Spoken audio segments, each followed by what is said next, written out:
The world of paranormal research is ever evolving. From teams to investigators, from science to tech and even spirituality, the old ways and the new ways.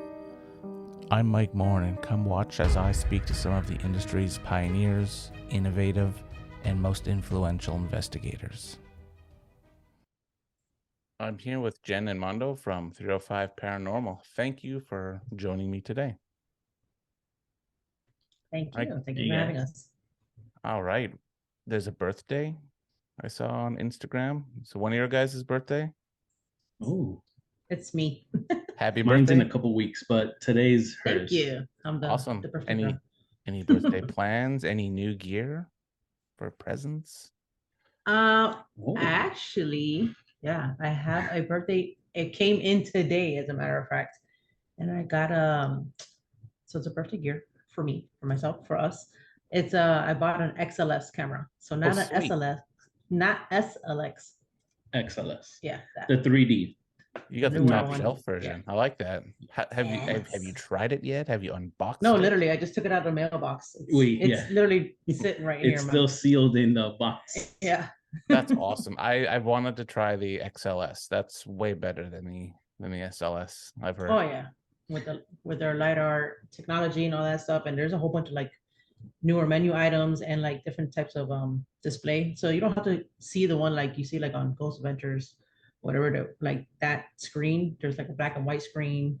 There's he said there was like 8 screens on there. Yeah, so it's IR, temp.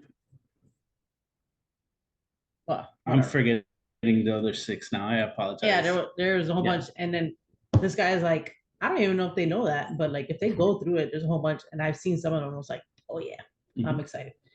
And we have an investigation, like a group investigation going up in February. So we're gonna go to the Mary Stringer house. So that would be my first time kind of breaking it out. Yeah. Oh damn, that's the best feeling, just breaking it out. Yes. Oh yeah. What is that place you're going to? The Mary Stringer house. What kind of location is it? What does it have in it? I don't know. I don't know anything much about it. Like I kind of like, since I've never been there and I don't know much of it. I know it's like one of the oldest historic houses in upper north. It's in Brooksville, Florida. It's what? Okay. It is the oldest known haunted location in Florida. In Florida, suppose that I know. That'll be a hell of a place to bring it out to. Oh yeah, no, I can't wait. And it's funny because like there's a teammate of mine over the weekend. She sent me some pictures. She's actually what do you call that? What did Joe call that? A dojo? She's essentially a volunteer. A volunteer. So she will go there and help do the tours. So she's part of our team, War Party Paranormal, but she essentially, if she was to take us, she doesn't count as a member to investigate. Yeah. She would count as a volunteer. So it's like an extra space. Fortunate enough, and she loves that location. So it's a Victorian era building. So it's very old. So we're excited to hear some of the evidence, some pictures that she had took. Her name's Marie. She had taken some pictures of the location, not even telling Jenny about it, and shows Jenny the pictures. And she's like, hey, can you tell me something about these pictures? Yeah, like, I'm not going to tell you anything. What kind of vibe do you pick up just by looking at it? And I'm going to put down my phone and see what you say. So Jenny, well, it's your story. I'll let you say it. So I started going through the pictures. I was like, oh wow, this is very nice. And she's like, no, but tell me what you think. And I was like, because because sometimes I get like stuff. And I was like, all right. So I started going through it and I'm looking at it and I was like, well, I don't like this room. I don't like that picture. I go to another room. I was like, I don't like this one either. And then I told her what I thought about the 2 places that she told me. And then she was like, wow. She was like, that's pretty spot on. She was like, mediums have come there and they said that they don't like, there's like Civil War jackets that are like displayed all over a wall in one place that I didn't like the juju on that. And then she was like, and the mediums to go there and they say like they're angry because their stuff is on display. And I was like, yeah, it just gives off like a bad vibe. And then then she was like, well, tell me about the dining room. And I was like, oh, it's beautiful. And then she's like, no, but tell me about it. And I was like, okay. I was like, give me a couple seconds. So I'm like looking at the picture. We're actually driving to a little fun thing that we do like on a weekend. Sometimes we'll go with one of our teammates and we were gonna on the way to investigate some park, like a local park. This was on Saturday. So I'm here like he's driving. I'm just like in the passenger seat, just like, okay, let me just look, whatever. And I was like looking at this dining room picture. And like I got the image like of a lady who was like in a Victorian dress. She was all black Victorian dress, and then she was just looking like she's like walking around like this dining room table. And I can tell like her hair was in a bun, but it looks like very nice, proper. And the way so it's not like I can see her face, so I'm the way I took it, which I haven't been presented like that, like clairvoyancy wise before, but I told her immediately, I was like, it doesn't look like she knows you're there. It's just maybe it's like a residual thing, but she's just doing her thing, going into like this location and then going back around the dining room table and just I don't know what she's doing. But I know she had a Victorian dress on, very nice, slender, and then what do you call that? Like, like poofy, like bun up style. And then she was like in awe. She was sending me like a voice note. She was like, Jenny, I can't believe it. Oh my God, your gift and all this crap. And I was like, are you kidding me? I was like, this is great because I'm trying to work on that. So I was like, yeah. And then she sends me like this picture. And like literally, I almost wanted to puke in the car because Literally, Wow. I thought I was gonna have to pull over. yeah, I was like, I think I'm gonna be sick because this picture was insane.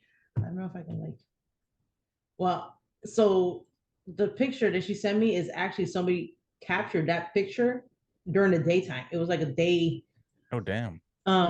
like a field trip during the daytime, and it's somebody took a picture, and then what she's known for is like walking through. Now it's kind of, I guess they closed it off, but it used to be like going through the entrance of a patio, and she actually was caught. So let me see if you saw that. Can you see that? Damn, right there. Can you see Oh, that? right Oh, there. wow. Yeah, I can see that very clear. Yeah. So she sent me that. She said, and I was like, and I saw that dress, and I wanted to like just. There was nobody there. There was this, and then if you see it like in person, you can tell this is like an apparition. I was just like, ugh. I don't Damn. know. It didn't give me a good vibe. After that, I was like, oh no. So now I'm like more excited to go there because that is insane. Mm-hmm. Yeah. Now, can you So that's really read cool. objects or pictures or things like that? That's the first time I done. She gave me like a 10 photos, and she was like, just tell me what you think about each one. And then so I kind of tried and just maybe see if I tapped into anything. I have been able to like read maybe somebody at a live video. Mhm. So maybe I don't know if it's because it was actual live, and I'm like, oh, that place kind of sketches me out or whatever. And then I revisited that same place like later on, but not live, and I didn't get the same feeling. So maybe it was just on like right at the first attempt. You know, what I'm saying my first tune in, then I can like pick something up. But I don't know. I might have to practice more because that kind of worked out. That's pretty So that damn was good. pretty. Yeah. Yes, she was like, holy moly. Wow. Yeah, no, I was blown away the rest of the night. I was like, all right, made my night. I don't even need to go to this park and We're done. investigate. Yep. We're done. Go back home. That's the best way. Get evidence right off the bat, and you're like, nope, we're good. Yeah. When did you guys get started? For what got you into the paranormal? Want to go first or you won't? Actually, you go first because It it leads kind into of you? leads to me. Yeah. Okay. So I kind of always dealt with paranormal since I was a little girl. So it's always something that's been like around. My first real thing, I would see like the lights in my childhood home go on and off when it was I'm an only child. So most of the days it was like my mom in the kitchen and then I'm outside playing the porch and my dad is still at work. And I can see like when I found playing in the porch, I could see like the lights from the bathroom in my what was my bathroom supposedly. Because we had like a Jack and Jill bathroom, you know what I mean? Yep. Like one bedroom, bathroom, and then other bedroom. And then that would like turn on by itself, and I'm just like watching it. I'm like, I look at my mom, I'm like through the sliding glass door. I'm like, the bathroom light just turned off by itself, and I would just get like weird occurrences. And there was some pretty major more things that happened in that house and that location that kind of like, I was like, all right, well, something's weird, you know what I'm saying? But I felt like throughout my life, that has always like followed me. And then so when I met him, back when we first started dating, I told him, I was like, um, if I'm sleeping in your house or you're sleeping over at my house, I'm like, stuff follows me. You might notice some weird stuff. And he's never like, yeah, I don't know about that. He's like, he's like, nothing's ever happened to me. I was like, okay. So then one day at this point, we were already engaged and we were kind of like saving up for our wedding. And we were roommates at my friend's house. Mm-hmm. And then one day I was at work one night, and then he calls me. He was like, when are you coming home? Like, are you out of work yet? I'm like, no, I leave at 9. It's only like 8 o'clock. He's like, okay. And then you go from here. So this begins. Is how I got into with paranormal. So my first, I would say, interaction. So we have this living room area, and for those of you that have ever known of anyone or owned yourself a futon, you know that when you sit down on it, you kind of hear the springs going down. It makes a distinct, springy noise.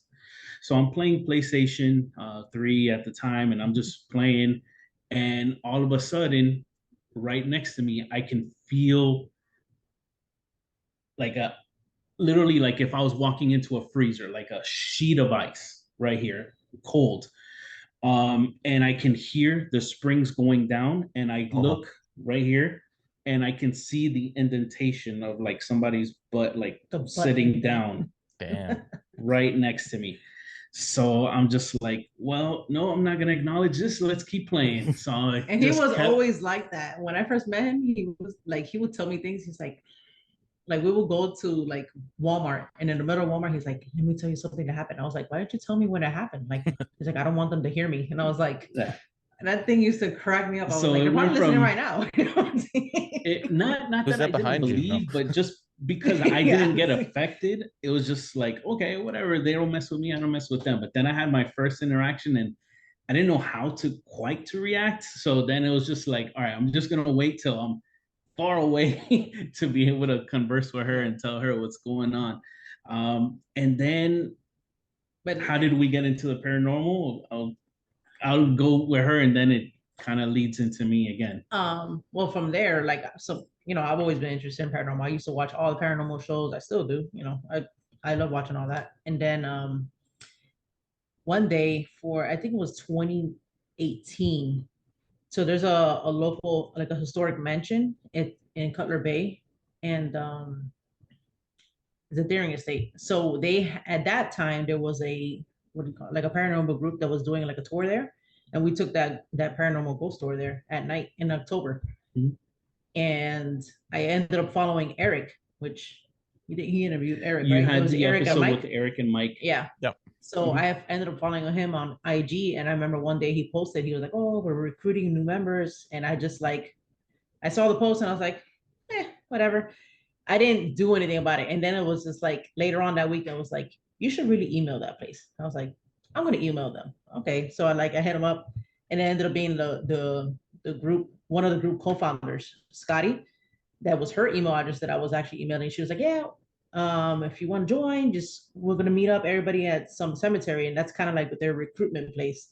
So everybody will go to a cemetery. And literally, I'm the only person from that recruit left in the team. So I joined in April 2019. Have you noticed there was nobody else? Team? And then, oh, sorry, go ahead.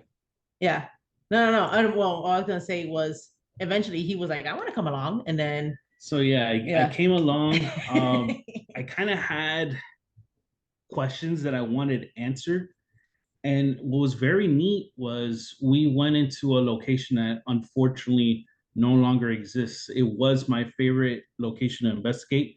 It was called the Belglade Correctional Facility.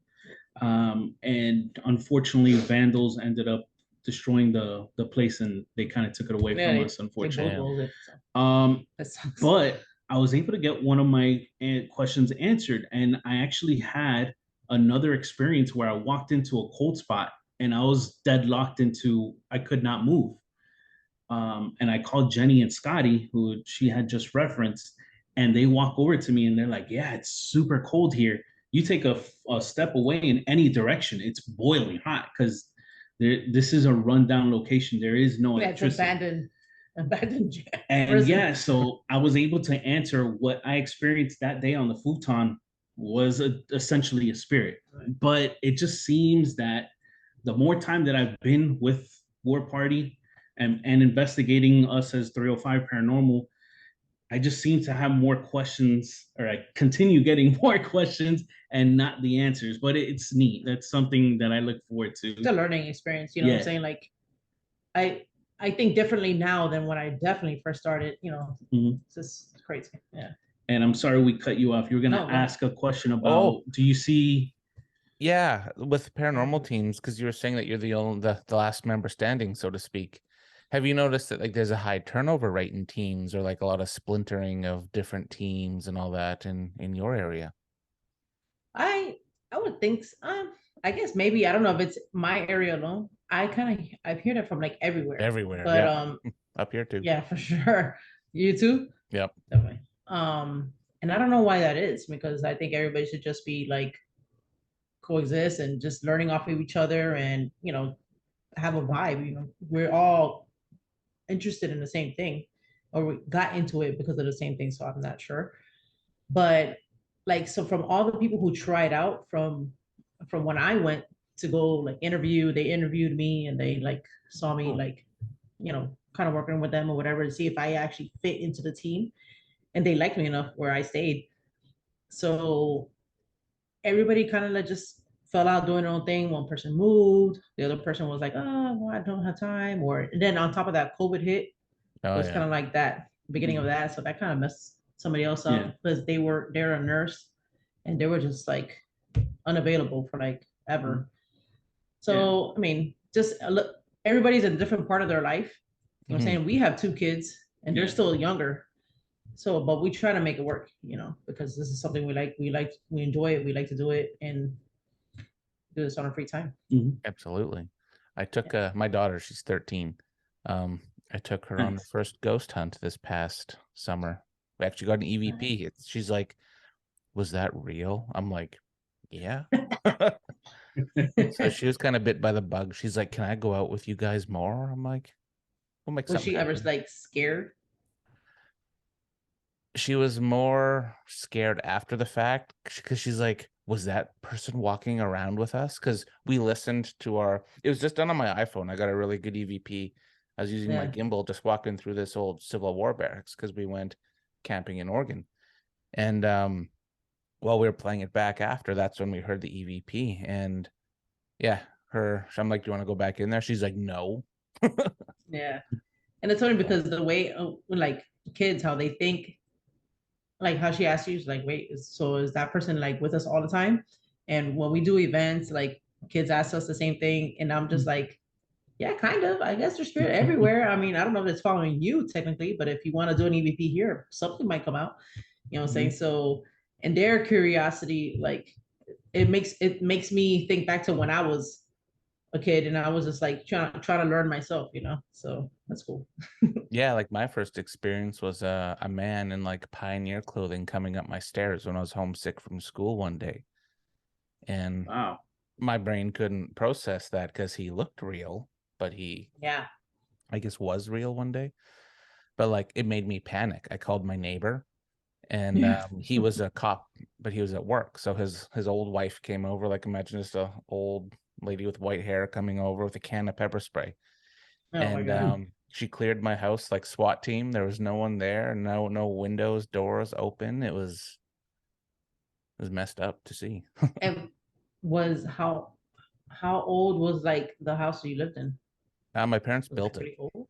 Um, What? yeah, Wow. it was back in the days when people could afford to do that, I guess. But Yeah. no, it was just a normal house. It was a newer area, but it was a newer development area. But the land before that was an old like pig, horse, cow farm from the 1800s.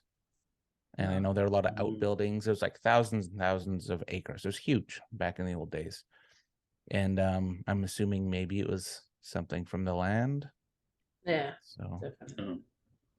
but Did he yeah, ever show himself back to you again, or that no, was the only? that was it. Just that one time. That's kind of lucky, I guess, right? Yeah. Interesting. They didn't figure out that much. No. And then I experienced like little things throughout my life, but nothing like the full body apparition Yeah. in that house. But yeah, you said that you have always had something following you. Yeah. So I don't. So now, being more into like paranormal, I don't know if it's just something following me or more of a like some woman. I remember a medium told me, she's a good friend of ours. She's like, oh, you're open. It's kind of like a flat. You're like a lighthouse. You're like a flashlight. So like maybe they draw to me, you know what I'm saying? And then I will see spirit here and there. So I kind of resonate with that more. And I'm like, yeah, that makes sense. Because not all the time. I'll be somewhere and then eventually like something will happen. Mhm. So I'm like, and I don't think it's the same thing everywhere. From in hindsight, looking back, it doesn't seem like it's the same thing everywhere. So I think it's just like, so have you ever seen the movie? Was it Insidious? Yes. Where the lady's like in the dark and then like they're noticeable, like you're in the dark and they're like spirit can see them. Yeah. And they're like, oh crap, I gotta get out of here. Like that's literally what I vision, like what I think it's like. Oh damn. Which is kind of scary when It is. I'm like, yeah. Yeah. Have when you guys said that, I was like, that's totally it. Have you guys ever been followed home from an investigation from a spirit or had like an attachment? Uh-oh. Yes. So actually a couple times it's happened to me. So it was actually a day that Jenny wasn't able to go. We didn't have a sitter. So we kind of like take turns at that point. So it was my turn to go if we can't get a sitter, and she stayed with the girls. So I investigated that night with Eric, Mike, and Joe in the Walsh House, which is in Old Davie Schoolhouse in Davie, Florida. Um, I wasn't feeling right, and the telltale sign for me was I was getting out of the location and I was at the very first red light there, and what I saw was I kept seeing like flashing lights, but really what it was shadow figures were going in circles, running in circles around my car. Wow. The only way I can describe it is if you've ever played like Mario Kart and you get the 3 shells and the shells are going around your cart. Well, it was shadows going around my car. And I'm driving home and I just kept seeing like the figures, like every time I would be at a dead stop, I would just see them running in front of my car or running around my car. I call Jenny up and I'm like, hey, this is what's going on. I don't feel right. Um, what do I do? And she told me, don't come to the house. Go like a block away. I'll meet you there. And she saged me. We said a prayer together, and that was it. I felt better. Wow. The second time that happened to me was and the first time, I don't think prior to that, I don't think you really set like an intention or like kind of like right. I think it was I get too excited when I go and investigate and I don't prep myself. Yeah. And that was the same time what happened to me the second time around. And now going forward, I literally have my prayers. I have them saved to my phone. Yeah. I even have a charm here for St. Michael. So I'm Michael, excuse me. And I have what works for me. But unfortunately, I had to repeat that lesson. So in the Gilchrist, Old County Gilchrist Jail, which is about 40 minutes north, about there, or an hour north from here of Tampa. Oh, give or take. Oh, it's far away from here. It's the closest city that I can tell you is Tampa, Florida, it's about an hour north. We were investigating, and a good buddy of ours from Kindred Paranormal, his name is Steve. He was actually taking a video of myself, Joe, and Jenny investigating along with his daughter Reese. And as the investigation is going, they can kind of feel like a darkness around me. At this point, there were certain things that were going on and I was doing that I didn't realize I was doing. There was one point that I was holding my head in my hands. I don't remember doing that. There was certain things that I was saying that I don't remember. They felt that I was off. Joe even said that he felt like I was gonna deck him at one point. Yeah, I mean, he looked, and his then, demeanor was just like the telltale sign. Even people that are watching the replay, they're like, "Hey, something doesn't quite look right with him. You guys need to tap him out." Then later on, you see my eyes are completely black. Oh wow. Yeah, and then remembering, I don't remember what's going on. I'm just telling you what I've seen now in this video. In the video, you see me slamming down my DR60s that I would not do that. These are super expensive pieces of equipment. I'm slamming them down, trying to get answers, and they're like, "No, you need to stop." Jenny is like, "You need to stop. You need to leave right now and get out of here." We did the same thing again, but I literally had to walk away.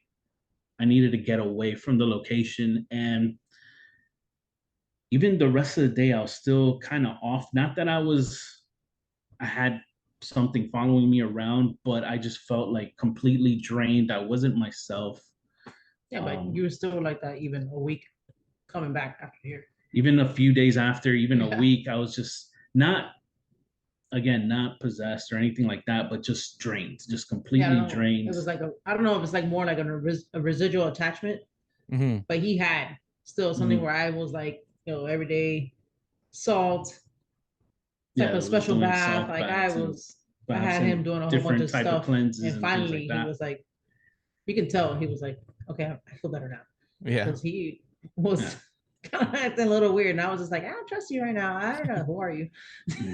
That's the grossest feeling, eh? Like because me, Sandra, and I, the other half of the team, we've experienced that too. When we get home, one of us will be off, and I'll be like, I'm sleeping with one eye open. Yeah, there was at one point where I swear I was just like, I don't know. I'll call. I work overnights, so I called him. I was like, "Hey, is everything okay?" It's like, "Yeah, everything's fine." I was like, "Okay, call me if anything happens or something." I don't know. I don't know if he would call me if anything would happen. Whatever. But I'm just like. Now, what do you guys do for protection because I know you have your St. Michael's. Do you guys, what are your rituals like before and after usually? So I always kind of like just set an intention prayer for myself before going in. And I've always done that. And I always pray like every day, daily. Like that's just a thing. I grew up Catholic, so I was just kind of used to that, you know what I'm saying? So I don't know if that has anything to do with it, but I'm not somebody that goes to church, like religiously or something. I don't have been in years, ages, decades. But I would always just like myself say, please protect me from all evil, all harm, any attachments, anything that, that does not agree with me. And every time I leave, I either have like a smudging spray on me, or I don't know if you guys have this up there in Canada, but down here in Miami, because we do have like a lot of hoodoo and voodoo religious here, so they use eggshell. In Spanish, it's called cascarilla. Yep. Yeah? Okay, cool. So I don't know. Like so I always use that. Like I anoint my heels. Like I do like a cross on my heels. And that's a big thing I use with him over there. Also I have like a protection oil. Yeah. So I normally do that. And if I feel like I need it, I don't do it all the time. I'm probably good with the eggshell and maybe some like Florida water or something. We have that and up just here prepare, too. and I'll be good. Yeah. Nice. No, I think Florida water is like everywhere now. Yeah. But I used to use that either that or like violetas, which is like just violet cologne. I don't know, perfume. Yeah. Yeah, Violeta, that would be just a Yeah, that's violet just like some color. like Hispanic thing that Yeah. we always have that. So those two things were just like I never knew, at least for Florida water, as a little kid, that was like some that people use it like spiritually, you know. Mm. But so that's what I do, and then you started pretty much the same. I kind of Yeah. and if I feel like he needs, I gauge. I'm like, do you maybe need this or not? Like I'll tell him to do something extra or something. Mhm. Go ahead. No, just that, and just to add on, we use Palo Santo, Mhm. and yeah, just our prayers, and that's it. Yeah. I've How about you? same. I use like I'm of the Métis ancestry, which is French and indigenous heritage kind of mixed. Mhm. And so a lot of my I call them rituals, or I don't know why I use that. So the only word I can think of right now is I Yeah. use sage, I use tobacco as an offering. I Nice. carry black onyx on me, and that's usually kind of how I roll. But I was trying an experiment too a while back. I was kind of just more of an experiment of, does protection stuff actually work, or is it mind over matter, or things like that. And I would go into locations with nothing. I wouldn't pray, I wouldn't sage, wouldn't use tobacco, leave my stones at home, all that stuff. And short story is, yeah, it works. Intent works, protection works. Mhm. Definitely. Because every time I didn't have stuff, I would become cranky. I would have a massive paranormal hangover, or I'd have like attachments coming home with me, or not even so much attachments, just residual energy of cranky people or cranky places. And I found it, because I even tried to like be like mentally, I'm like, nothing can follow. But I find for me, stuff really works, especially for me, sage. That's like my go-to, or even Palo Santo. Yeah. Nice. So Definitely intention is like everything. That's why I told him, going into you learn while doing the paranormal investigations, like that is the number one thing, and you have to have a strong mind, saying don't not let something really like try to manipulate, because I think they target that, for the most absolutely. part. Yeah. Because I'm like, I've never had anything crazy like that ever happen, And that day I actually took off stuff that I would normally have, like say like if I had like a black obsidian or like a black tourmaline, I took it off. Hmm. I only had like one little thing on, and I'm like, and I was sitting right next to him, and I was like, I could feel how it was freezing. Like I'm like, dude, like it was so hot in that place. And I'm telling him, I'm like, it's so cold over here. Like you guys, it's like a meat locker. Like you got to touch it. They were like, Yeah. damn. And it got Wow. worse and worse and worse. And that whole room eventually became like a freezer. And then we were getting bangs. So there was like a wall, not a wall. There's a wall behind me, yeah, but it was like a wooden plyboard, Mhm. whatever, like behind us that was covering up like what was a window. And in the middle of that happening, it was like, wow, like somebody banged it from the outside. It was only us in there. We were locked in. So at one point when I took them outside to like cleanse them, and I had my oils and I was doing all the stuff, and we were praying, I saw from that direction, where that side of the building where that wall was, like something kind of like charge at me. It didn't like what I was doing, Oh. but I looked at it, and I could tell it was a guy. I could see what he looks like. I just kind of like I looked at him, and he kind of like dissipated, and I just kept doing my thing. I was like, whatever, you're trying to like freak me out. You're not gonna freak me out. I'm still gonna be doing what I'm doing. Later on, it was so crazy because I had my hair in braids, like here, and it was braided, and it had two tight little rubber bands holding it at the end. And then eventually later on during the night, they're like, what the hell happened to your braid? I was like, what? Mhm. Kid you not. This side where I was closest to that spirit, I guess, what you were saying, like this whole braid was done. Oh, There was no braid, there was no rubber band, there was nothing, and I never even felt it. oh I was shit. like, yeah, it Mhm. was insane. That place was nuts. And we're See going back. that's You were going. that's what you have to do. But it's funny, like you mentioned your hair. Yeah, so he was like, I gotta go back and redeem myself. Yeah. It's always, you always got to hit a place at least 3 times, I find, to get that consistency, or but more evidence. Yeah. Just whatever. Try and redo your experiences as well. Yeah. Like there's a museum here where they have a haunted doll named Mandy, and we were there this past April, and Sandra was she's German, so she'll do little videos just purely in German language, for I guess people in Germany to watch. Yeah. and one of the rumors, I use air quotes, is that the doll is a German death doll. There's not much history on this doll. It's just an old Victorian doll that looks extremely creepy. And she was doing I was filming her just on her cell phone, just a basic video. And she just started asking the questions. And all of a sudden, she didn't even see it. And I didn't capture it on, well, I caught it. But with my eye, I didn't see it at the time when I was filming. Something just went whoop on her hair and flicked her hair. And then when we were done our investigation leaving, we were in my truck and she was just watching her video. And that's when she saw something move her hair, like actually a big move. Yeah. Oof. And like with you not noticing that's crazy. It's almost like a violation in a sense. But like, yeah, I mean, I would think that I would notice that, especially like, on her, but no, I didn't notice it. Nobody even told me. I was like, are you having you guys have me walking around looking crazy like this and we're filming all this stuff, I'm like, oh, what do I do now? Because I didn't bring anything with me. Yeah. That impressed me. Let's put it that way. I was like, all right, I'm impressed. That's cool. Speaking of dolls, in Florida, we actually have an hour south of here. So we live in Miami, Florida. That's hence the 305 and the 305 Paranormal. An hour south, give or take. No, it's all the way in the furthest Keys, right? Key West. Yeah, so it'd be it's 4 hours. 4 hours because it's unfortunately to get to the Keys, Key West, it's a one-way in and out. But Robert the Doll is actually is in the Keys. Yeah. Florida's on my list of places I want to go in the next couple of years, just for all the haunts and like to go visit Robert.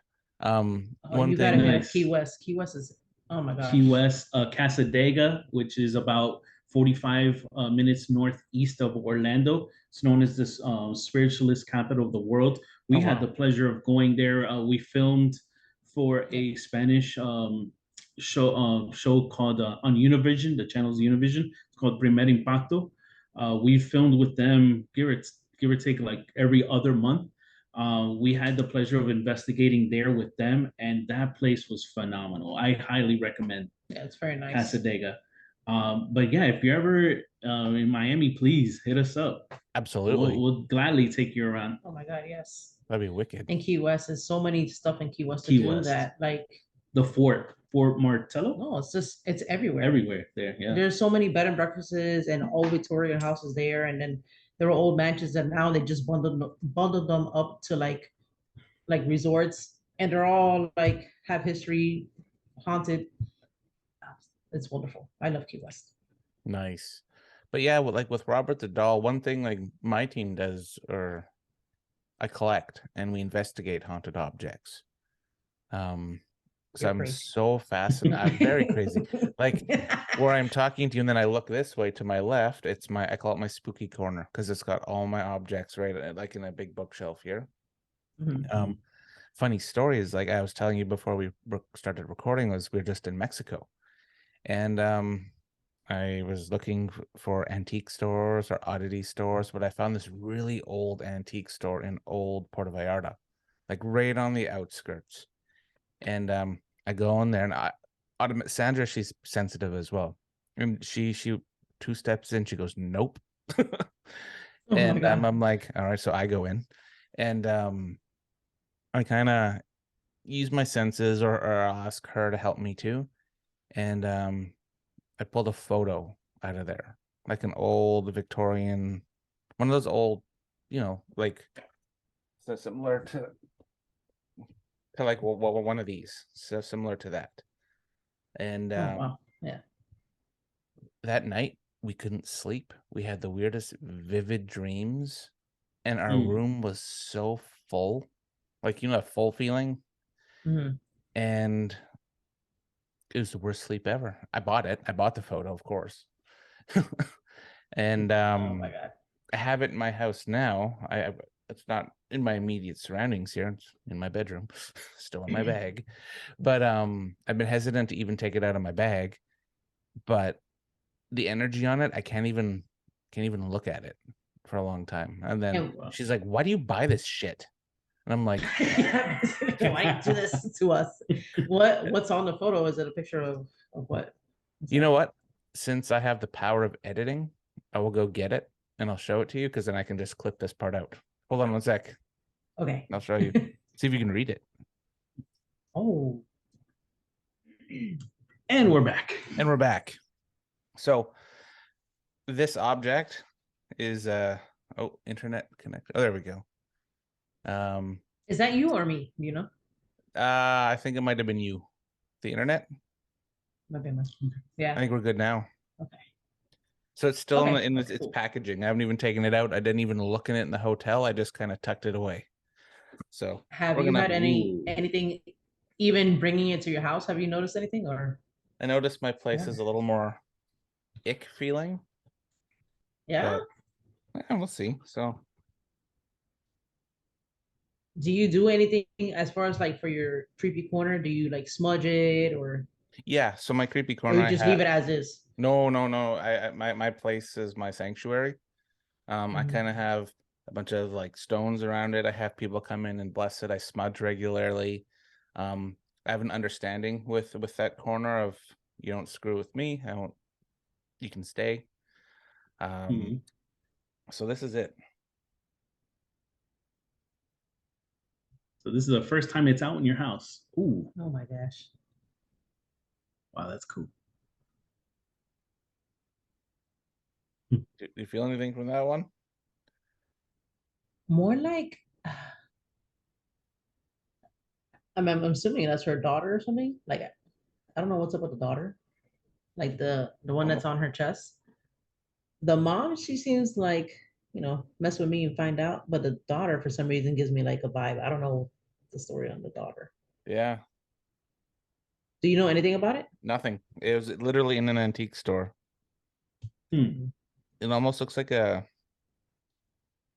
death. She was very like, she looks so like, I can see her. She almost reminds me of my mom as a child, like stern, but like she loves you, but she'll whoop your ass for no reason apparently. Like that was my mom. Got writing on it. That's what I get. 120 pesos. I got them down to 100. What does that translate to? What's the equivalent to?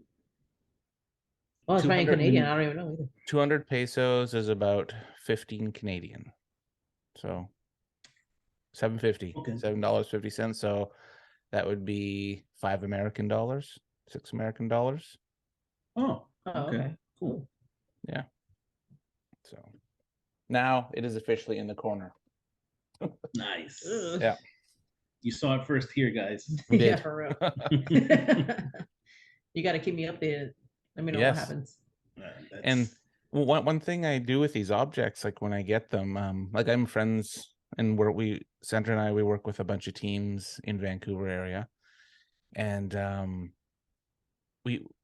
like to circulate my objects to have other teams do an investigation on it. Like it's independent. I kind of get people to sign a non-disclosure, so don't talk to the other teams, don't tell people you have these, just to get a baseline of these objects.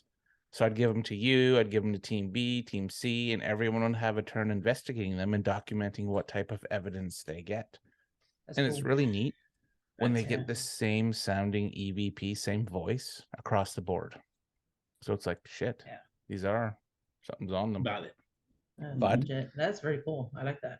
Yeah, like people, they send me a lot of stuff now. But I also work with, I have a friend, his name's Ross Allison, and he lives in Seattle.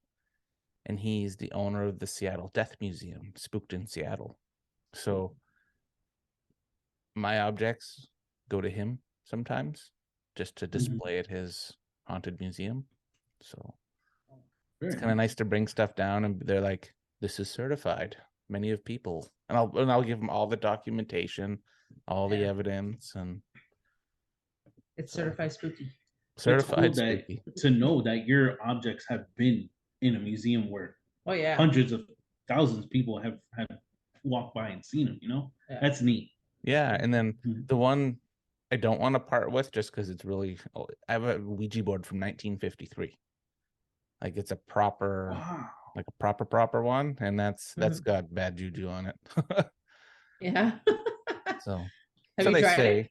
no. Or just no? It's just on display right here. You're like, hell no.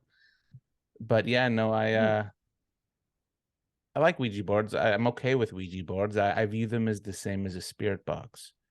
Like at the end of the day, you're using a device to communicate with the dead. And none of our devices, no one has developed spiritual caller ID yet. So Yeah, for real. yeah, like we don't know who we're talking to. So it doesn't matter if it's a spirit box, anything. It's very interesting. Yeah. But that being said, I what always are your I always say guys's? goodbye to. Yes, always, Mhm. always say goodbye and thank you and Yeah, you don't have to follow close me. your session. Yeah. Some people Some don't do that, and I'm just like lately I've been like, all right, say goodbye, and I go bye. I'm like, perfect. So you were gonna ask us what is you guys's?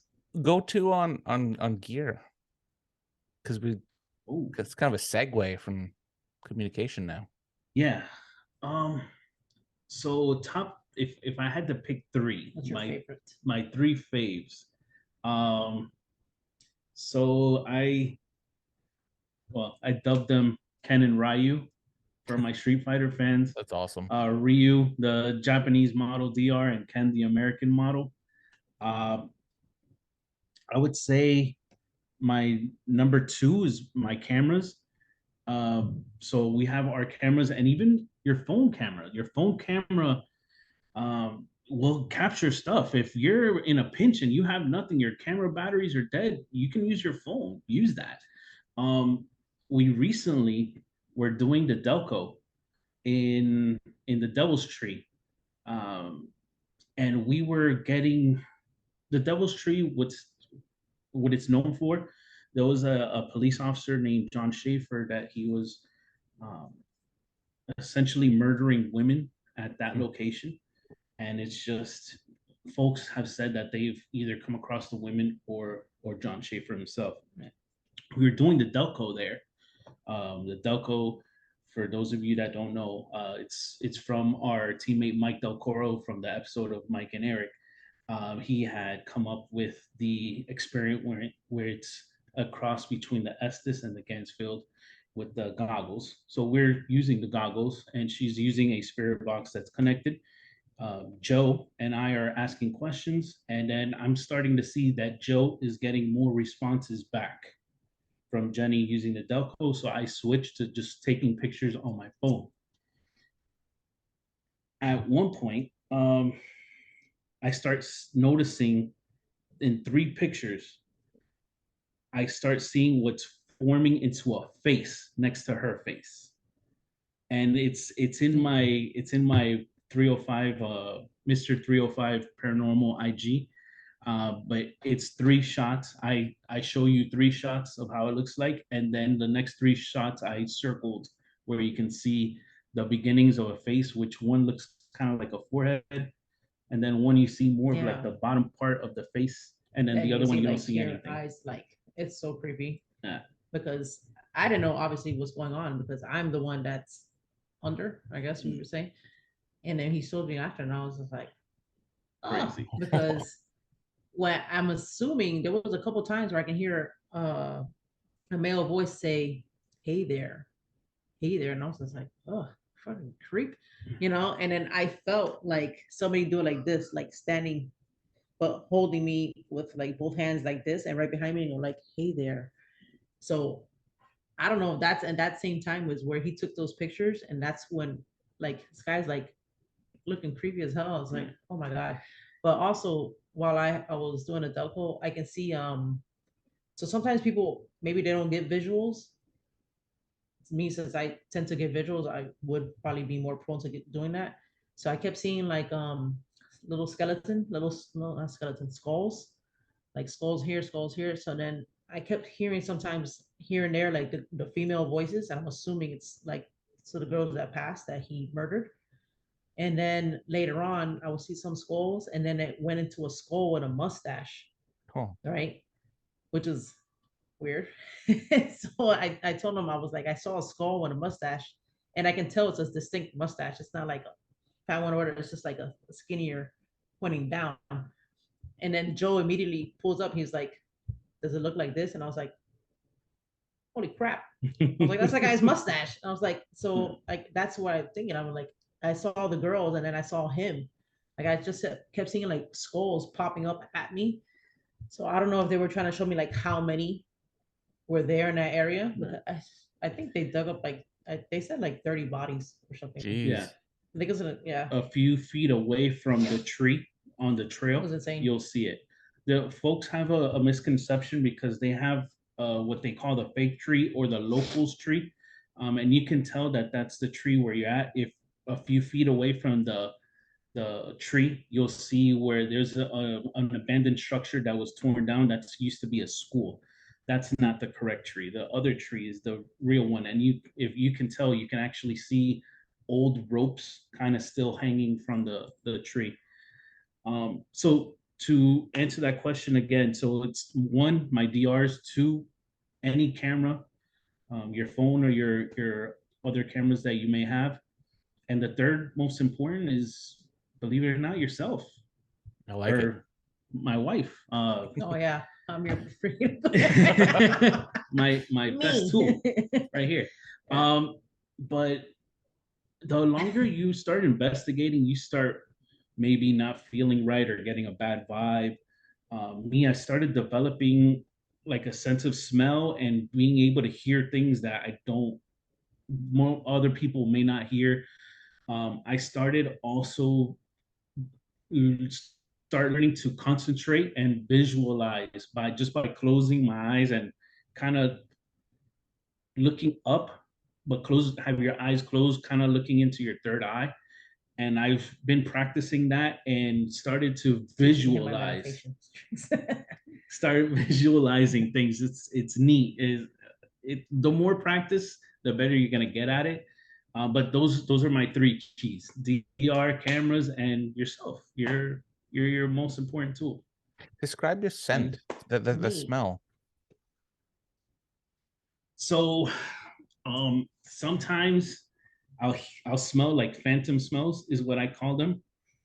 I'll smell like somebody smoke a cigarette, or I'll smell like the last time I smelled like a guy's kind of like cologne, and it almost was like the old, like almost like Brut or Old Spice type of smell, like from like those bottles from like the 80s and 90s, where it was kind of like the ones where you know, had the hole and you put your finger there, you turn it upside down, and then like you go like that, like an aftershave type of thing. Right. I kind of grabbed that smell, or like food. I would smell food, but there's no food in the area. That's awesome. Mm-hmm. Jen, how about you? So my favorites would be I like my Ovilus. I love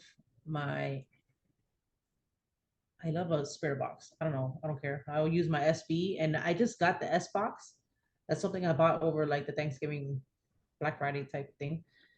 So giving that a go. But I think I've done well with like a little spirit box or like a portal session or whatever. Like, I don't know. I get a kick out of it. They tend to like respond to me really good with that. And other than that, my new go-to is like my pendulum or dowsing rods. Nice. Ooh. Old school. Yeah. She gets really great responses on the dowsing rods. I really like my dowsing rods. Yeah, no, I like doing that with like an EVP. Yes. Oh man. So I'll start really doing an EVP session with the DR60s, and she'll do a dowsing rod, and I'll get a response on the DR, but it may not be a clear response. I'll have her confirm it with the dowsing rods, and that has worked with us phenomenally. Yeah, that's pretty cool. And what I want to say is these are our three most important. It doesn't necessarily mean that they're the right answer. It's what works best for you. Our really good buddy Joe, the ST25s, the Sonys. Oh, He yeah. works magic with those. I can't get it to record an EVP to save my life. The Yeah. We have SD25. another the Yeah. ST25, The Sony the ST25. Sony. We have another good buddy of ours, JP, that he's a phenomenal with the SB. He gets great responses with that, Yeah. better than anybody I know. And I would say Jenny with the dowsing rods. But everybody has their thing, and I believe the more you use it, You connect. you're connecting more to it. Yeah. So Absolutely. you're gonna get better responses. Right. Yeah, and I like the Flux 2. That's my newest piece of gear. It's What is that? Flux too. What's that? it's a proximity sensor, so it's like a little triangle, and on each Mhm. side it has lights and with little IR blasters, and Ooh. it'll detect things that walk by on each side up to 9 feet. So you can set it to be 3 feet or 9 feet. It's kind of controlled, Yeah, and that's pretty big. That's long. it's amazing. Like we got really cool evidence with it at this one hotel out here. I set my Sony IR camera on the ground and zoomed in because we had the Flux in the doorway of a washroom in this hotel room, and one of the tells was you can hear somebody walking into the washroom. So like, okay, so we leave that like that as a static cam with that on the ground. Then we go down 2 stories, and there's nobody. The hotel was closed to us. The owner's like, you do you guys for the weekend. And so it was a controlled environment. Nice. And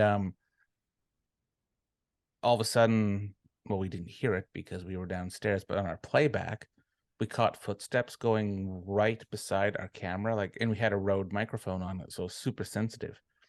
We hear the heavy footsteps go by our camera towards the washroom, and as soon as you hear it go into the doorway, the Flux goes off on the side Oh, that we heard the footsteps. I'm that's like, cool. Oh.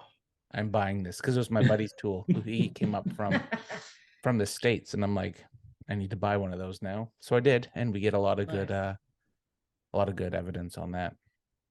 I like a lot of the Nice. environmental stuff. That's kind of my Yeah. go-to. So, and the EDI That's the one. Plus. It looks like a pyramid, right? It does. Kind of. Yeah. Yeah. I know exactly what you're talking about. I think Yeah. Kindred And the Spirits. top is the lights. Yep, Oh, that's the one. Yeah. Mhm. Nice. So that's my recommend. Or like a Those are great because you can just leave them, throw a camera on them, and you're good to go. You can go investigate somewhere else. Yeah. absolutely. And then the other one that we've been using off and on is the Polter Tune. It's a similar thing. It does the IR blast with like the creepy little music box on it.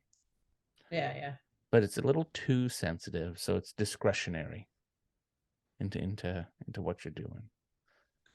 But now, story time, guys. What is your biggest holy shit moment on an investigation? Like where you got so freaked, you're like, I ain't coming back here. Gotta have one. Or your nope place. Well, I'll answer first. Let me see if he thinks of something. So my note place, which is not going to be a note because we're going back. Absolutely. But technically, nope place. Yeah. Quotations. And essentially, going back to that Old Gilchrist County Jail, I was like, well, we're not going there anytime soon. And then just so happened something came up, and they're like, they're inviting us back, and I was like, okay. And in my head, I was like, I don't know, so soon, because I feel like that just happened. But I would hope. I feel he's better prepared now. And then, just like everywhere, it doesn't matter. Like you might think the place is like insignificant, oh yeah, it's just like the schoolhouse or whatever. But you got to treat every place, with its. You never know what's gonna happen, with its respect or whatever, and just keep that in mind, I guess. But that freaked me out. That was probably, I don't get freaked out. That's the thing. To me, I don't get freaked out that much, I would say, because I even have stuff here in my house. So what happened, I'm just like, okay, like I literally talked to spirit. I was like, yeah, I see you. Or like, I heard that, do it again, something stupid. it'll happen. I'm like, go, I'm not saying like go away, but I'm thinking maybe it's like I'm kind of starting to work with like my ancestors, I guess. Nice. I'm not sure if that's what's happening, but it feels like it's happening. So they're doing stuff, what I'm saying? Not trying to freak me out, but they're like, hey, I'm here now. And I'm like, okay, just don't be so like loud about it, I guess. You know what I'm saying? Just Too don't really try aggressive. to freak. Too aggressive. I know you're here now. But originally I was like, yeah, I don't know if I don't feel comfortable going back there because it was that whole experience was like, okay, well, that was bad because the thing was like, it's a demon, everywhere. And the EVP, everybody always wants to say, I'm a demon, it's Always. evil. Right. And I'm just like, nah. But this time I was like, I'm not sure. Kind of maybe was up that alley, but whatever it was freaking powerful. You know what I'm saying? And I knew it was not good. So that would be my no place for now. That's probably my biggest no place. And we've been to a few places. Yeah. What's your no place? Okay. I don't just so I don't want to retell the story. I want to give the guests a good story. So I'm stuck in between two. So I have my holy bleep moment, and I have one where I was physically kind of harmed. So I'll go with the holy bleep moment. Yeah. So Jenny and I, with War Party, we had the privilege to investigate overnight um, our favorite local location. It's called the Gold Coast Railroad Museum here in Miami, Florida. And so we investigated during the early portion of the evening with some guests, and we had a great investigation. And we were looking forward to it because we were going to be the only ones to stay in the train depot by ourselves, and we had access to a maintenance room. A back portion, it was like a museum that had like a train, like a city. It was like a miniature city with a train set. It's awesome. Wow. So we started off, we're investigating in the trains, and we're getting so much evidence. We go to the museum, and in that miniature town, we start seeing the lights going off and in the train. But what topped it off, this was the holy bleep part. We decided to sit there. They have tables set up in the front of the train depot so that you can see the trains. And that's kind of like where we have our nerve center. We keep all of our equipment there. So we're sitting at a table, and it's kind of like the bench table, and you have your table there. So we're sitting next to each other. We're like, hey, you look north, and I'm going to look west and see what we see. Yeah. So I'm looking north, and no, excuse me, she's looking yeah, she's looking west and I'm looking north. And I see a shadow that was staring at us. All we're seeing is shadows left and right, but this particular shadow kind of freaked me out because if you guys know anything about the front of a train, so it's kind of like the box where you can kind of see out, and then it has that slant, that metal kind of like gate portion. So if the train hits something, it's not going to impact the train itself. It's kind of like bounce it off.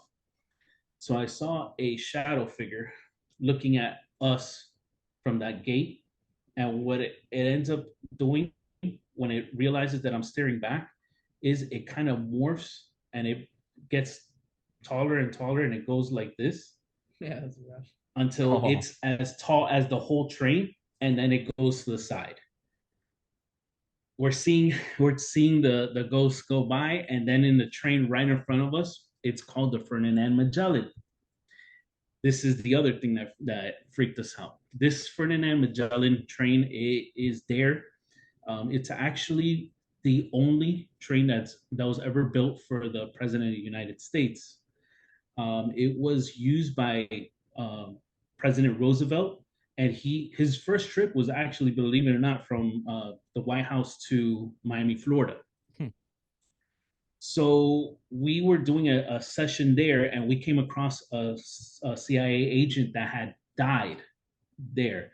The walls are plated by lead so that bullets don't get through, but unfortunately, one somehow got through and killed the CIA operative. We did an EVP session, got in contact with him. He says that he's okay, that he's there because he's still kind of like protecting, and that he does not regret giving his life for the president.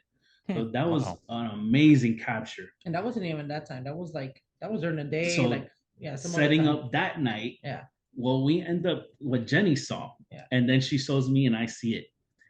We see the CIA operative with the flashlight doing sweeps. So he's I've going never seen up something like this in my life. all the Oh, way damn. across, down, Like a phantom flashlight, like sweeping. It was doing like this, and I was like, looking at all the corners of the walls.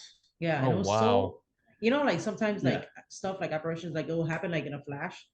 I felt like this took like seconds, like where I'm just like, what the hell am I looking at right now? Like, what is happening? Like I could like stare at it, and I was just like, what? And you can see the sweep up, down, like this, go back this way, and I was just like, that, I'm used to seeing like what they do, and I was just like, oh my god. And I was like, I had to get up and see what's on the other side. But one, I know we're the only people there, Mhm. but you have to debunk. So I got up and there's nothing. But the thing is, I can see it from where I'm sitting. I'm facing the train, and I can tell it's coming inside the car. Mhm. So it's not like a reflection from outside. So I'm like staring, like if you were looking at the light here. So this is weird, but either way, I got up anyways, and then there's nothing but like gravel. You can't even stand on that side of the train, anyways. And I told the people, I was like, "You're never gonna believe." Like the people who worked there later on, I was like, "You're never gonna believe what I saw." I was like, "I saw like a phantom flashlight. Like if I actually saw the CIA agent, doing his thing or whatever. I don't know." He did answer me. Well, not me. He answered us in the EVP, so Mhm. like he understood Yeah. that he was that. So I don't know if that was just like some residual thing It that could have been residual. Like that was his, he was his doing. job. He had to sweep at night just to make sure there's no holes or anything like that. It was completely. That would There's be no extreme explanation, to see. Mike, because in Oh, the it was train crazy. that's right behind it, the doors are completely closed. You can't get in. In between the trains, there's nowhere for you to stand because Yeah, there's there's like gravel, nothing there. and you There's, can't you get can't in even there get in because there. they're kind of like connected in a way, so you can't get in. And plus, at the angle that it was shot, the light, there's no way it would come out from the other side of Right. that train. It had to be from inside of the train, and it was pointing from the floor, Up. looking up. Yeah.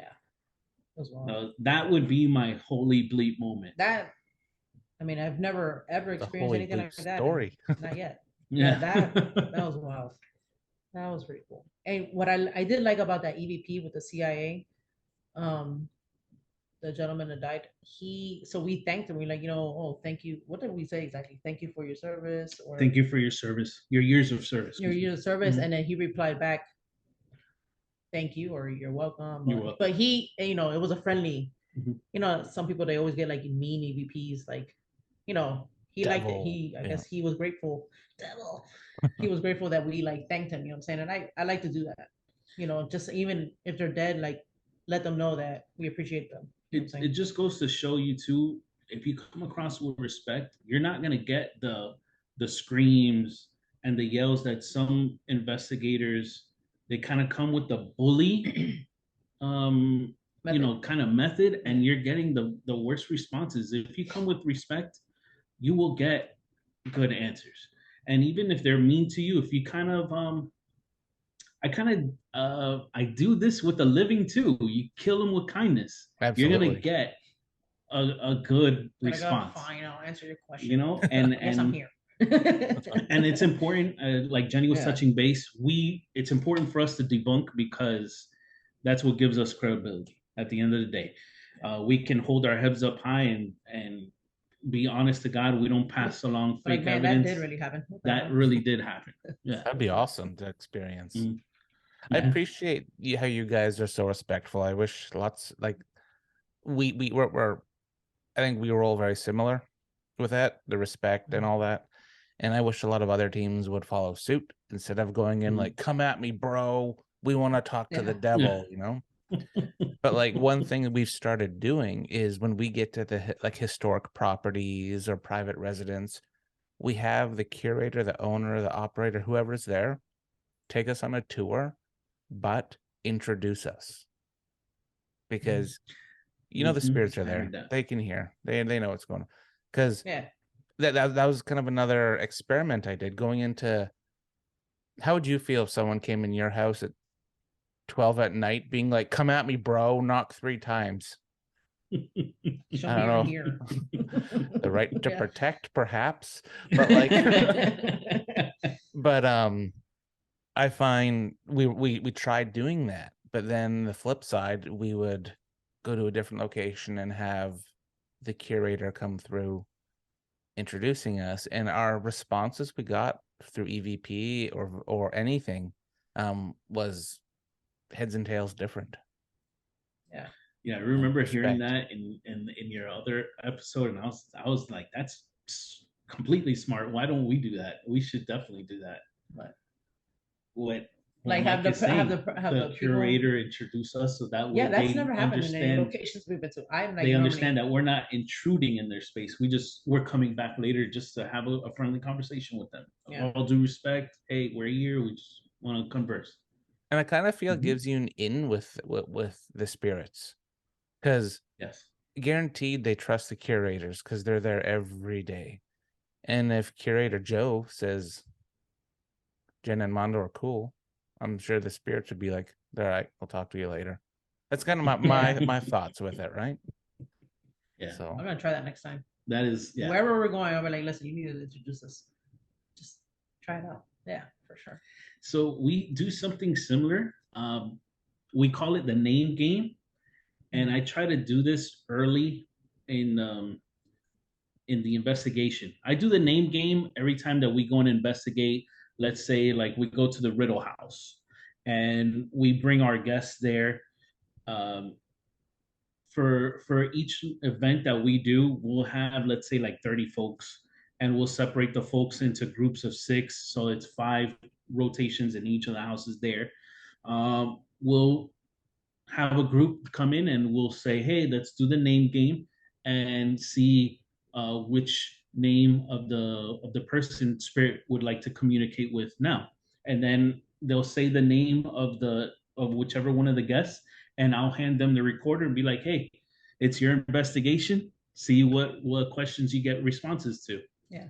When they get freaked out, they're like, I don't know what to ask. I'm like, just ask whatever. Just ask whatever. Like, you know my name. Like, that's something that we tell them. Hey, we've investigated these locations hundreds of times. This is your night. We want you to have fun. So and I don't want them to feel intimidated. Also, if they don't want to ask the questions, but they want to ask a question, I'll tell them, hey, tell me the question, and I'll ask it for you. And they love it because at that point they just feel comfortable, and they'll see me do it a couple times, and hey, you know what? I want to give it a try. So they open up and okay, that's awesome. Yeah. Like here, we do this. We run events too. Like, well, we do a lot of fundraisers for historic properties. We don't take any proceeds. Everything goes to them to keep them afloat because that's how we do. That's awesome. History's important, but I also would like to go there next year and investigate again. Keep it afloat. But nothing better because like we sign out a lot of our gear. Like you said, people are nervous at first. They don't know what to ask, but it's so cool seeing people who don't do what we do, how we do, get responses. Like show up as a skeptic, being like, I don't believe in this horse shit, but then leave like, oh geez, when can we come back? Yeah. Awesome. So I'll always ask that question at the end. I'll be like, so what'd you think? Yep. 9 times out of 10, they don't have a response for me because they can't believe. I think they're still baffled. Yeah. Just like thinking about it on the ride home. They're like, that just happened. Or they're looking at my DR. Like, I don't know. Yeah. How did you manipulate that? I'm like, well, I did it. You hit record. You hit stop. It's impossible to have like recorded stuff on there. Exactly. I don't know what you're gonna ask or who we were. Yeah. That's all you, bud. That's your session that you did. Yeah. Awesome. Now we're getting to the final stretch of our little interview here. What advice would you give new investigators or people that are wanting to get into what we do?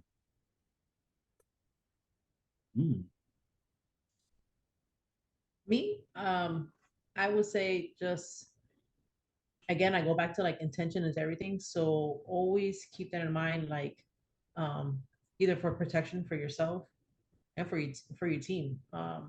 Set an intention. If you want to do a prayer, or just even blurt it out loud, like, "Hey, you're not allowed to follow me home, or you stay here, or come in peace, leave in peace." And also, I mean, even intention works like that for like, for picking up an EVP. Can you please talk to me? Like, if they know that you're serious, I think you get like more like a clearer response, or like a better response, or like an attitude back with it. And I just say, it's something you never stop learning. It's always a learning experience. You're probably always gonna experience something new. Like the light thing, I was like, whoa, like, okay, that was cool. Never had that again happen, but it's always going to be a learning experience. Like read as much as you can, look up different techniques, and then you'll find your own style. And then I would say stick with it, run with it. Something always works for somebody. Something, you know what I mean? Yeah. So just to piggyback off of that, so we are one of the more experienced members of our team, but we're not the most experienced. Oh, yeah. We're still willing to learn and latch on to the people that have done this longer than them and just pick their brains, because obviously they may not be as young as us, but their brains, you could pick at it all day. They can tell you the stories And they've had and experiences that they've gone through. Yeah. I would say to anyone starting off, don't get intimidated. Even if spirit is giving you bad responses, just continue to, just like I said a little bit earlier, continue to be respectful. Talk to them like how you would want to be talked to, and you'll turn that session around. And as well, if you're starting off, don't feel like intimidated because you don't have equipment. You can even use apps on your phone. That works as well too. And show willingness to learn if you're going to be joining a team, and you're going to be on the right track. Awesome. Well said. You guys are wicked to talk to. It's been fun. Thank It you. was a pleasure. Yeah, it was Definitely, fun. I would not mind doing this again sometime. For sure. Absolutely. I 100% want to have you guys come back on. And then I need an update on your creepy corner. Yes, I will show you more The objects. creepy corner, The creepy corner updates. No, and La Llorona. Yes, that's a folklore that I've always been kind of interested on. It's creepy, creepy especially folklore. hearing from the locals up there. They're like, why do you want to dive into that? And I'm like, why don't I? But no, it was pretty. Why not? They thought I was crazy, even saying the name. I can't say it properly, but La Llorona, close. Yeah. Yes, that was good. actually. So, and then the last question I ask people, just out of curiosity, is: do you have any questions for me? You have a question? A specific question for Mike. Ooh.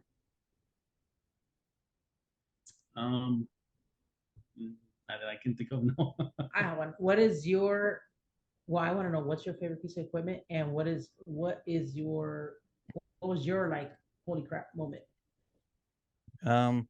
My favorite piece of equipment would be my audio recorder and my camera, and currently the Flux 2. I was gonna ask you about the Sony. I remember you mentioned you had a Sony. What is it? A Sony? Damn, is it AX something? It's the AX 33. It's the same one. Mike bought. Okay, no, Eric bought. Eric just bought one. We have matching cameras. I'm actually looking into that. So how do you like that camera? I like it a lot. Yeah. I use that one exclusively for night shot, but for my daytime shots, I use a Panasonic Lumix G7. It's a mirrorless camera, so I switch up, and then Another camera that we use a lot is like a police style body camera you can get off Amazon. It's crazy. The people, They the catching EVPs EVPs on on that are body cams. insane. Yeah, Oh, that's after the interview, I'll send you one that I caught on my body camera that was absolutely disgustingly creepy. oof. Yeah. Wow, that's crazy. That and you have more proof of getting a disembodied voice with the body Mhm. cam. That's A a lot of way people to are go. getting that, Yeah. and then that goes into, oh my god, I don't even want.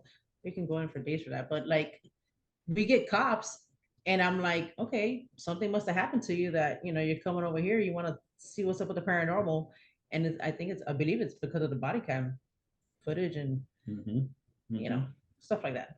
That's a whole 100%. But like I'm in a form of enforcement, my job up here.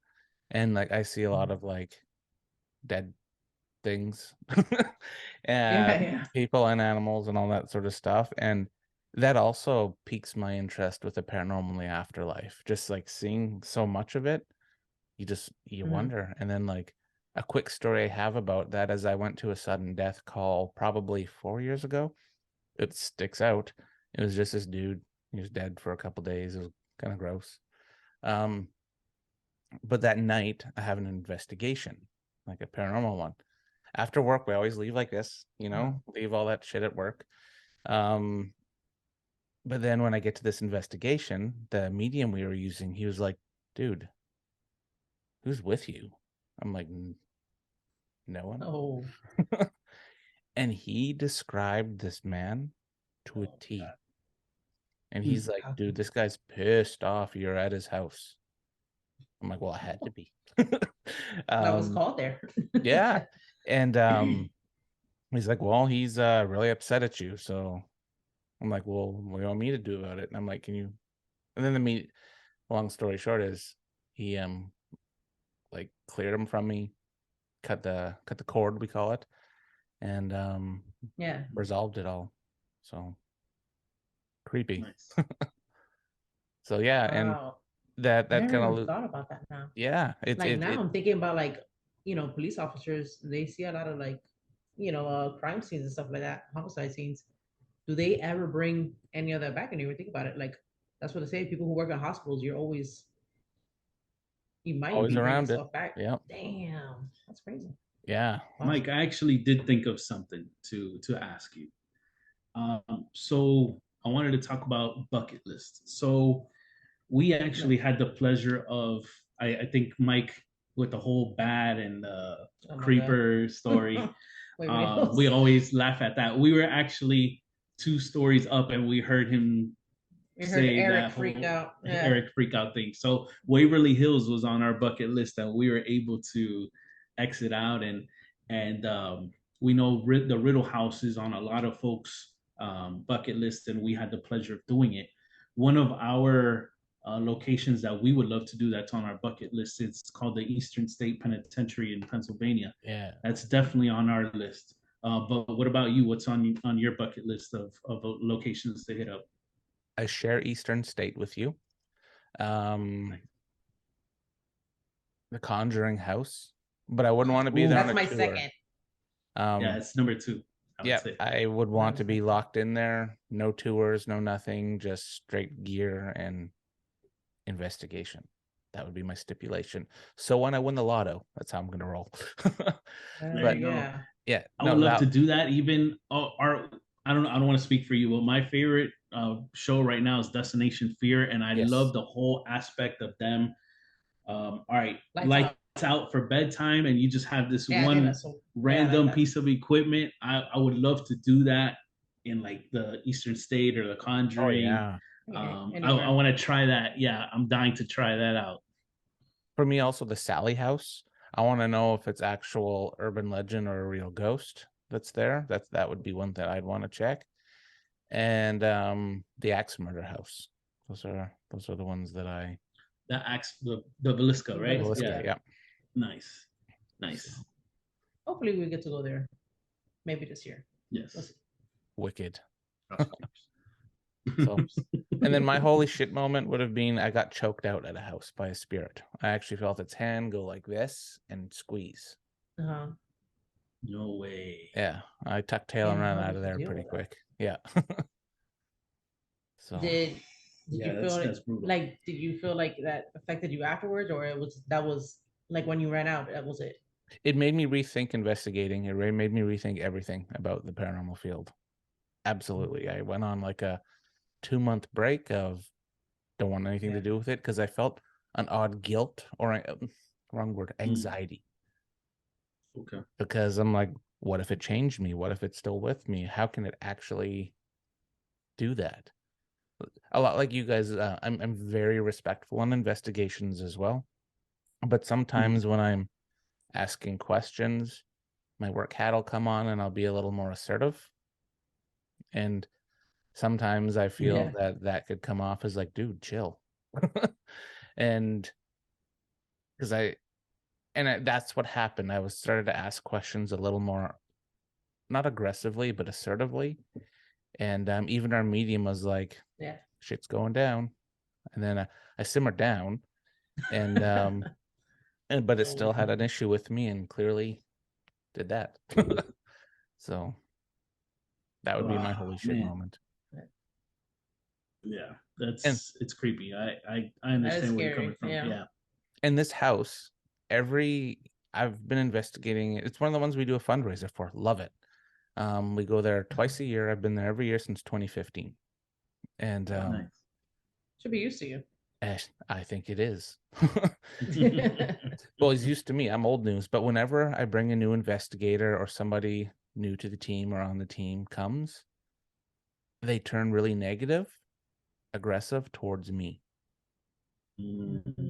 Every year it happens. And so the year after that, it was one of our other mediums. She got really pissy towards me. The following year, same sort of thing. And then this year, this October, I guess, well, last year technically, I went with our historian Anthony. We were doing they were doing like a local radio show Halloween walkthrough with us. And once that walkthrough was done, we got a lot of actual evidence with the radio show. They're like, "Oh shit, this is real." And Anthony was like, "Dude, can we go investigate upstairs?" And upstairs is my no zone unless I'm with multiple people because that's where it always happens. Yeah. Right. And I'm like, he's like, "Come on, man, just like 10, 15 minutes." I'm like, we're alone. It's just the two of us. And I'm like, fine. So I beeline it to the bedroom where all the stuff always happens. And I just want to sit down and I'm like, Anthony, it's all you. I'm just gonna record you. And then he starts pacing, and then he's like, Mike, wouldn't you just like to live here forever? I'm like, oh fuck. And his whole demeanor changed. Like, hell no. No thanks. Yeah, he's like, Mike. That's so creepy. Yeah, he's like, don't you just love it here?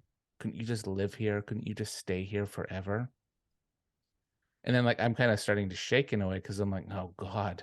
I'm like, the only way out is through him. Thankfully, I weigh a little bit more than he does. So Oh my God, like, get out of the yep. And then I'm like, what is this, just gave man? me chills. Yeah, I'm like, dude, is this The Shining? Are we trapped? Yeah, for real. But then he's like, no, but it's just so lovely here. And he smiled at me. And then his demeanor went back to normal.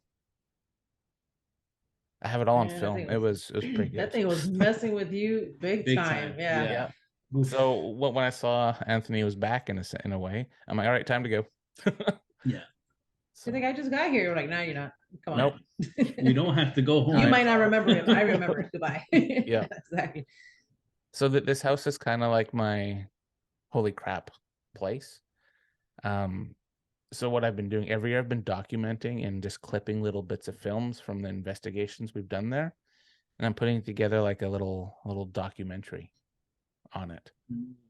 So I'm going to go back in probably around May, June, because that's when it's all thawed out up there, Canada, cold. And I'm going to go do a sit down with a couple of the people that work there, do proper interviews, and then I'm going to talk my story about it. And this is why I'm attached to the house and put it all in. So very cool. Yeah. So that would be my holy crap moment.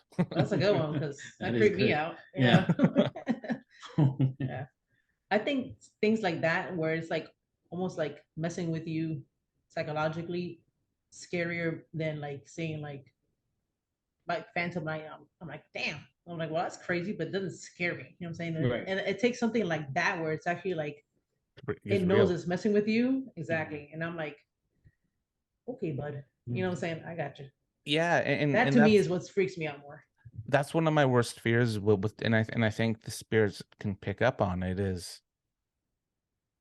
I don't like to not be in control of my environment. As soon as you take that away from me, I'm your bitch. I'm done. Need to go. Because it's a sense of security for me. Like that's it's just because then you can investigate. I don't know. I just don't like to not be in control of my surroundings. It could be a work thing. It could just be my personality. But like once you take that away, I feel extremely vulnerable. So, and I think the house knows that. Yeah. So, Oh yeah. Yeah. There's Cool. All right, guys. Well, that wraps us up. That was a great talk. That actually went by really fast. Yes, So, it Ooh. Yeah. did. yeah. It was fun. It was fun. It was. No, definitely. All right. Thank you. Cool. Well, thanks for being on, and we will talk to you soon. All right. Thank you for All having right. us. Thank you. Peace. Bye. All right.